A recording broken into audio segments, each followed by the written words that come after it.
നമ്മുടെ പോക്കറ്റടിക്കാര് ആ പോക്കറ്റടിക്കാരുടെ ഇന്റർനാഷണൽ സമ്മേളനം നടന്നു. ആ പോക്കറ്റടിക്കാരുടെ സമ്മേളനത്തിൽ പോക്കറ്റടിക്കാർ സമൂഹത്തോടുള്ള ഒരു ധാർമ്മികത വെച്ചിട്ട് അവരൊരു തീരുമാനമെടുത്തു.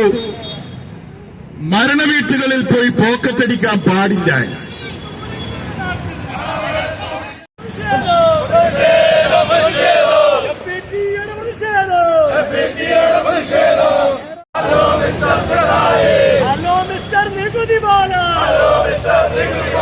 ഞങ്ങൾക്ക് വേണ്ട ജീവാനന്ദം, ഞങ്ങൾക്ക് വേണ്ട ജീവാനന്ദം, ഞങ്ങൾക്ക് വേണ്ട ജീവാനന്ദം, ഞങ്ങൾക്ക് വേണ്ട ജീവാനന്ദം, ഞങ്ങൾക്ക് വേണ്ടത് ശമ്പളമാണ്. രാജ്യം ജനങ്ങളുടേതാണ്. ജനങ്ങൾക്ക് വേണ്ടിയിട്ട് ആണ് ഭരണാധികാരികൾ ഭരിക്കുന്നത്. ജനങ്ങൾക്ക് വേണ്ടിയിട്ട് ഭരണം നടത്തുമ്പോഴാണ് ജനാധിപത്യം പൂർണ്ണമാകുന്നത്. ആ ജനാധിപത്യത്തിൽ ജനങ്ങൾക്ക് ഉപകാരപ്പെടുന്ന പദ്ധതികളും പരിപാടികളും സാധാരണക്കാരിൽ എത്തിക്കുകയും ഒരു ഭരണയന്ത്രത്തിന്റെ ചുക്കാൻ പിടിക്കുകയും ചെയ്യുന്നത് നമ്മുടെ സർക്കാർ ജീവനക്കാരാണ്. ആ സർക്കാർ ജീവനക്കാർ അവർ ഏറെ സുരക്ഷിതരാണ് എന്നുള്ളൊരു വിശ്വാസം അവർക്കുമുണ്ടായിരുന്നു, പൊതുസമൂഹത്തിനുമുണ്ടായിരുന്നു. പക്ഷേ ഒരു സുരക്ഷിതത്വവുമില്ലാത്ത ഒരു സങ്കീർണമായ കാലഘട്ടത്തിലാണ് ഇന്ന് കേരളത്തിലെ സാധാരണ ജനങ്ങളും ആ സാധാരണ ജനങ്ങൾക്ക് വേണ്ടിയിട്ട് പണിയെടുക്കുന്ന സർക്കാർ ജീവനക്കാരും. നമുക്കറിയാം, നമ്മുടെ പോക്കറ്റടിക്കാര് ആ പോക്കറ്റടിക്കാരുടെ ഇന്റർനാഷണൽ സമ്മേളനം നടന്നു. ആ പോക്കറ്റടിക്കാരുടെ സമ്മേളനത്തിൽ പോക്കറ്റടിക്കാർ സമൂഹത്തോടുള്ള ഒരു ധാർമ്മികത വെച്ചിട്ട് അവരൊരു തീരുമാനമെടുത്തു. മരണവീട്ടുകളിൽ പോയി പോക്കറ്റടിക്കാൻ പാടില്ല. അവർക്കും സാമാന്യന് പൊതുജനങ്ങളോടും സമൂഹത്തോടും ഒരു മാന്യത തോന്നും. പക്ഷേ ഇന്ന് പൂരപ്പറമ്പിലെ പോക്കറ്റടിക്കാരനെ പോലെ കേരളത്തിൽ പിണറായി വിജയന്റെ ഗവൺമെന്റും പിണറായി വിജയനും സാധാരണക്കാരെയും സർക്കാർ ജീവനക്കാരെയും പോക്കറ്റടിക്കുകയാണ്. ഒരുപക്ഷെ നമ്മൾക്കറിയാം, അവകാശങ്ങൾ ശക്തമായ സമര പോരാട്ടങ്ങളിലൂടെ നേടിയെടുത്തതാണ്.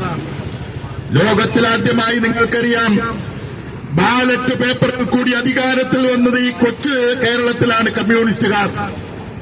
ആ കമ്മ്യൂണിസ്റ്റുകാരൻ ഈ കേരളത്തിൽ അധികാരത്തിൽ വന്നപ്പോ എം ശങ്കരൻ നമ്പൂതിരിപ്പാടിന്റെ നേതൃത്വത്തിൽ കേരളത്തിൽ ഭരണം തുടങ്ങിയപ്പോ നിങ്ങൾക്ക് ഓർമ്മയുണ്ടോന്നറിയില്ല, ഈ കൊച്ചു കേരളത്തിൽ രാമനെയും സുലൈമാനെയും വെടിവെച്ചു കൊന്നു.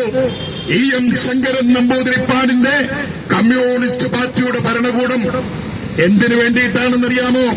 രാമനും സുലൈമാനും ചോദിച്ചത് ഇന്ന് സർക്കാർ ജീവനക്കാരായ നിങ്ങൾ ചോദിക്കുന്ന DA ചോദിച്ചതിന്റെ പേരിൽ, ഈ DA ചോദിച്ചതിന്റെ പേരിൽ ഒരു കമ്മ്യൂണിസ്റ്റ് സർക്കാർ ഈ കേരളത്തിൽ വെടിവെച്ചു കൊന്നത് രാമനെയും സുലൈമാനെയുമാണ്.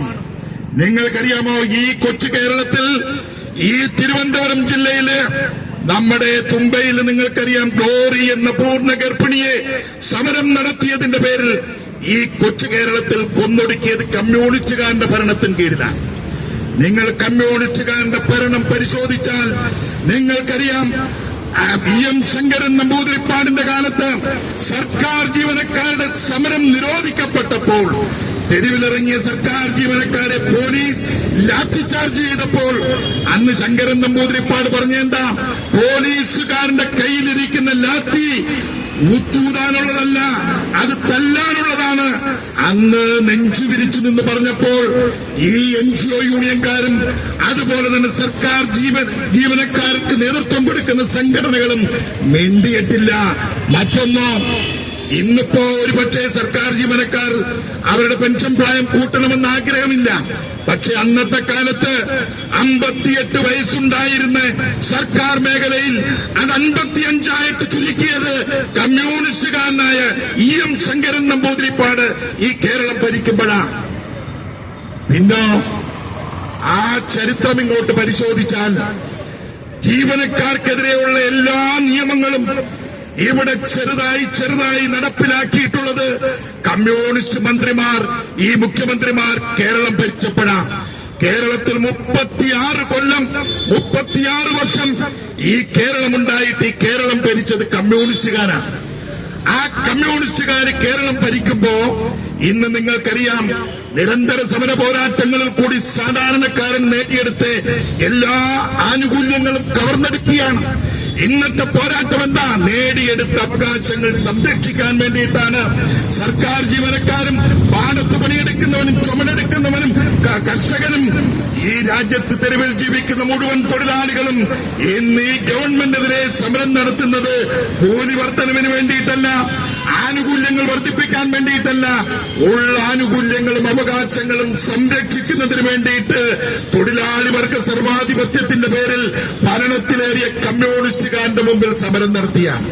നിങ്ങൾക്കറിയാമോ, ഇപ്പോ ഒരു പുതിയ പേര് നിങ്ങൾക്കറിയാം. ഇവിടെ സ്റ്റാറ്റ്യൂട്ടറി പെൻഷൻ നിലവിലുണ്ട്. ആ സ്റ്റാറ്റ്യൂട്ടറി പെൻഷൻ വാങ്ങുന്ന ജീവനക്കാർ നമ്മുടെ മേഖലയിലുണ്ട്. പങ്കാളിത്ത പെൻഷൻ വാങ്ങുന്ന ജീവനക്കാർ നമ്മുടെ മുമ്പിലുണ്ട്. ഈ 2 പെൻഷൻ നിലനിൽക്കുമ്പോ ഇപ്പോ ഇത് പുതിയ പേര്.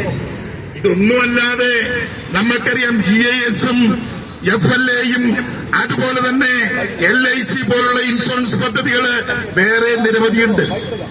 ഇതെല്ലാം മാറ്റി നിർത്തി ഇപ്പോ ജീവാനന്ദം, ജീവനക്കാർക്ക് ആനന്ദം കൊള്ളാനല്ല, പിണറായി വിജയനും കുടുംബത്തിനും കമ്മ്യൂണിസ്റ്റുകാർക്കും ആനന്ദം കൊള്ളാനുള്ള ഒരു പദ്ധതിയാണ് ജീവാനന്ദ പദ്ധതി എന്ന് പറഞ്ഞ് സർക്കാർ ജീവനക്കാരെ